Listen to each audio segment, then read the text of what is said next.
Are your homemade fries always a floppy, soggy disappointment? You know the feeling. You put in all that effort, only to end up with fries that are limp, greasy, and just not what you were craving.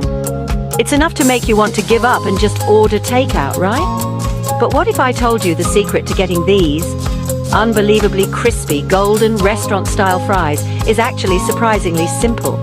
No fancy equipment, no secret restaurant supply ingredients, just a few key steps that make all the difference. Let's unlock the crunch. Get ready to transform your fry game forever. It all starts with the spud. The humble potato is the foundation of every great fry, and choosing the right one is crucial. You want a starchy potato. Think Maris Piper or russet.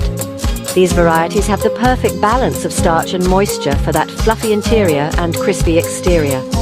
Wash them well, and then cut them into even battens about 1 centimeter thick. Consistency is key for even cooking, so take your time here. If your fries are all different sizes, they'll cook unevenly. Some will burn while others stay raw. Now for the absolute game changer, the soak. Pop those cut potatoes straight into a big bowl of cold water and leave them for at least 30 minutes, longer if you've got the patience. This step is non-negotiable if you want fries that are crisp on the outside and tender inside. This step draws out excess starch, which is what turns fries limp and sad. See that cloudy water? That's flavorless starch, not flavor. Removing it means your fries will crisp up beautifully instead of steaming from the inside out. Right, once they've soaked, you need to get them bone dry. Pat them down with kitchen roll or a clean tea towel until they're completely moisture-free. Don't rush this step. Any leftover water will cause the oil to splatter and make your fries soggy.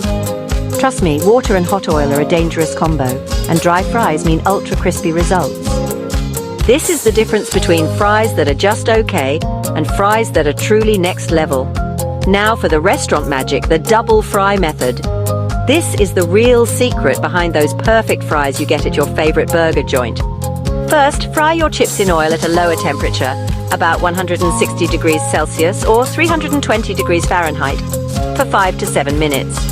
They'll come out pale and soft, and that's exactly what you want. This first fry cooks the potato through without browning it. Lift them out, let them rest on a wire rack. Got to keep that air moving.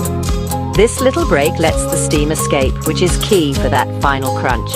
Next, crank the heat to 190 degrees Celsius or 375 degrees Fahrenheit. Get those fries back in the oil for a quick 2 or 3 minutes. This is where the magic really happens. The outside gets shatteringly crisp while the inside stays fluffy and light. Watch as they turn that glorious golden brown. This is when the magic happens. That second fry locks in the crunch and gives you that signature restaurant fry texture. You'll see the transformation right before your eyes. Once they're perfect, drain them again on a wire rack. Skip the paper towels this time. You want them crisp, not steamy. Letting them breathe keeps that crust intact, so every bite is as crunchy as the first. While they're still hot, hit them with a generous sprinkle of salt. The heat helps the salt stick, and every fry gets perfectly seasoned. Now, just listen to that crunch. No more sad, soggy fries. Just restaurant quality perfection at home. You've absolutely earned this. Serve them up with your favorite dipping sauces, or just eat them straight from the tray. No judgment here. If this made you hungry, smash that like button. Subscribe to Another How To Guru for more secret recipes. And hey, what's your go-to dipping sauce for fries? Let us know in the comments below. We love hearing your favorites. Go on, take a bite. You've just mastered the art of the perfect fry.